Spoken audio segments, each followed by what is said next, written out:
Assalamualaikum warahmatullahi wabarakatuh. Perkenalkan, nama saya Nur Saskia, NPM 09105804210076, kelas B, semester 3. Pada video kali ini kita akan membahas mengenai tokoh-tokoh pembaharu dalam dunia Islam. Tokoh-tokoh pembaharu dalam Islam di Mesir. 1. Muhammad Ali Pasha, seorang keturunan Turki yang lahir di Kavala, Yunani pada tahun 1765 dan meninggal di Mesir pada tahun 1849. Ia merupakan Sultan Utsmani yang resmi pada tahun 1805 Masehi. Selama berkuasa, ia mendirikan sekolah militer pada tahun 1815. Sekolah teknik pada tahun 1816 dan sekolah kedokteran pada tahun 1827. Ia mengirim pelajar ke Perancis, Inggris, dan Australia. 2. Rifa'ah Badawi Rafi' Al-Tahtawi atau dikenal dengan sebutan Al-Tahtawi, lahir di Tahta pada tahun 1801 Masehi dan meninggal di Kairo pada tahun 1873 Masehi. Ia adalah pelajar yang sangat pandai dan cerdas dan merupakan murid kesayangan Sheikh Hasan Al-Attar. Ia adalah tokoh yang berjasa dalam menggerakkan penerjemahan di Mesir. Dialah yang memperkenalkan umat Islam di Mesir berbagai ilmu yang membawa Barat pada kemajuan. Jamaluddin Al-Afghani. Ia lahir di Afghanistan pada tahun 1839 dan meninggal di Istanbul pada tahun 1897.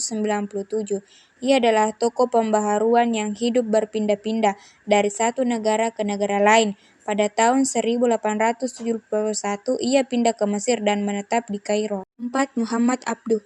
Ia lahir di Mesir pada tahun 1849.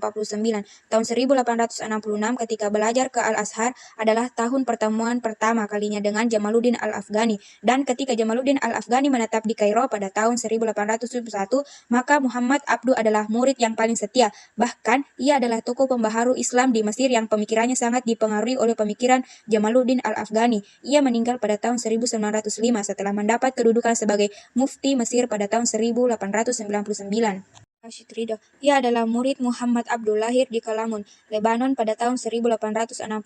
Rashid Ridha masih termasuk keturunan Nabi Muhammad SAW dari jalur Husain bin Ali. Pemikirannya sangat besar dipengaruhi oleh Jamaluddin Al-Afghani dan Muhammad Abduh.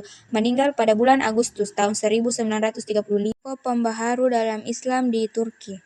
Sultan Mahmud II. Ia adalah Raja Utsmani yang lahir pada tahun 1785, diangkat menjadi Sultan Utsmani pada tahun 1807 dan meninggal dunia pada tahun 1839. Sultan Mahmud II adalah pelopor pembaharuan dari kaum raja, sebagaimana juga Muhammad Ali Pasha di Mesir. Mustafa Rashid Pasha lahir di Istanbul pada tahun 1800. Tahun 1834, ia dikirim menjadi duta besar Kerajaan Utsmani di Paris, Prancis.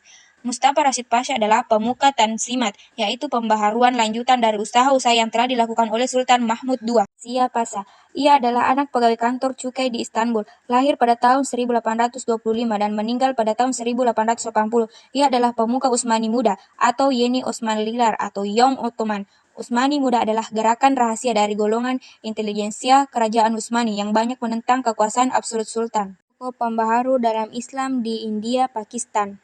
1. Sayyid Ahmad Shahid. Ia lahir pada tahun 1786 di Rai Bareli, Lucknow, India. Ia adalah pimpinan gerakan Mujahidin. Gagasan pembaruannya tertuang dalam sebuah buku karyanya yang berjudul Sirati Mustaqim. Ia meninggal pada tahun 1831 di Balekot dalam sebuah pertempuran dengan pasukan Sikh. Dari situlah gelar nama Syahid beliau didapatkan. Sayyid Amir Ali lahir dari keluarga Syiah pada tahun 1849, meninggal pada tahun 1928 dalam usia 79 tahun. Pendidikannya dimulai dari perguruan tinggi Muslimiyah, Kulkuta, lalu melanjutkan pendidikannya di Inggris pada tahun 1877.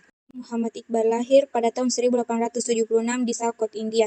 Ia belajar di Lahore, kemudian meneruskannya ke Inggris pada tahun 1905 di Cambridge University untuk belajar filsafat, kemudian pindah ke Jerman dan meneruskan studi Munich mengambil gelar PhD dalam bidang tasawuf. Muhammad Ali Jinnah. Ia lahir di Karachi India. Pada tahun 1876, ia belajar di London untuk bidang hukum dan menyelesaikan studinya di sana. Pada tahun 1896, ia adalah pimpinan Liga Muslimin yang sangat berpengaruh di India. Itulah materi yang sempat saya bawakan pada video kali ini.